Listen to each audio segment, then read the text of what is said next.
बिस्मिल्लाहिर्रहमानिर्रहीम। अस्सलाम वालेकुम प्यारे बच्चों, उम्मीद करती हूँ आप सब खुशहाल और सेहतयाब होंगे। जमात शिशम उर्दू में तफ़हीम व इबारत। तफ़हीम व इबारत में एक पैराग्राफ दिया जाता है और कुछ सवालात दिए जाते हैं। पैराग्राफ को पढ़कर उसको समझकर उन सवालात के जवाबात तहरीर करते हैं। चलिए हम पढ़ते हैं पैराग्राफ। इस्लाम ने लफ्ज़ कौम के मायने बदल दिए हैं। इस्लाम से पहले के तमाम कौमी सिलसिले, तमाम कौमी रिश्ते नस्ल या इलाके से ताल्लुक़ रखते थे। इस्लाम से पहले आपको पता है कि नस्ल और रंग ज़ात का कितना ख्याल रखा करते थे लोग, और उसी से ही अपने अपने रिश्तेदार, अपनी अपनी बरादरियाँ, सबका ताल्लुक़ सिर्फ़ और सिर्फ नस्ल और इलाके की वजह से ही हुआ करता था। लेकिन इस्लाम ने ला इलाहा इल्लल्लाह मुहम्मद रसूलुल्लाह के तहत एक नया रूहानी बल्कि खुदाई कौमी रिश्ता कायम कर दिया। इस्लाम के मुताबिक हर मुसलमान दूसरे मुसलमान का भाई है, और इसने अपने कलमे के अंदर इतनी वसअत पाई जाती है कि एक मुसलमान भाई दूसरे मुसलमान भाई को कभी भी तकलीफ़ में नहीं देख सकता। कैसा खूबसूरत रिश्ता इस्लाम ने दिया।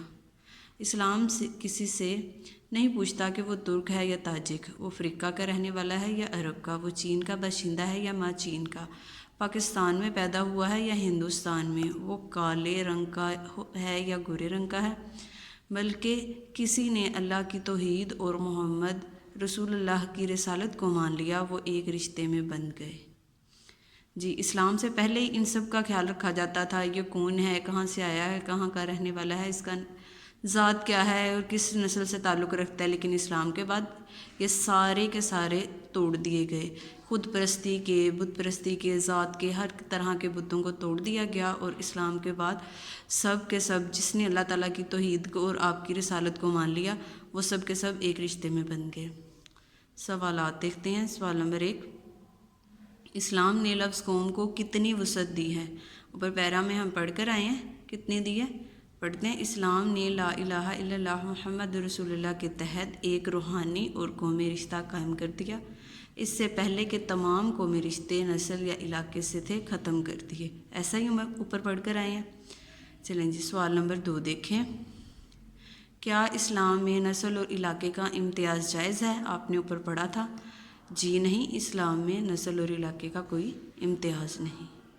जी, सवाल नंबर 3, इस्लाम में तुर्की के मुसलमान चीन के मुसलमान के दरमियान इम्तियाज़ कायम होगा। जी नहीं, इस्लाम में कोई भी हो, सिर्फ़ और सिर्फ तौहीद और रिसालत का जो इकरार करने वाला होगा, वो सारे के सारे मुसलमान है। किसी भी तरह का कहीं भी पैदा हुआ हो मुसलमान मुसलमान ही है। सवाल नंबर 4, क्या गोरे मुसलमान को काले मुसलमान पर कोई फ़ोकियत हासिल है। वो ज़माने जाहलियत में होती थी। हम ऊपर पढ़ कर आए हैं, इस्लाम में ऐसा कुछ नहीं है। जी नहीं, सिर्फ तकवा की बिना पर।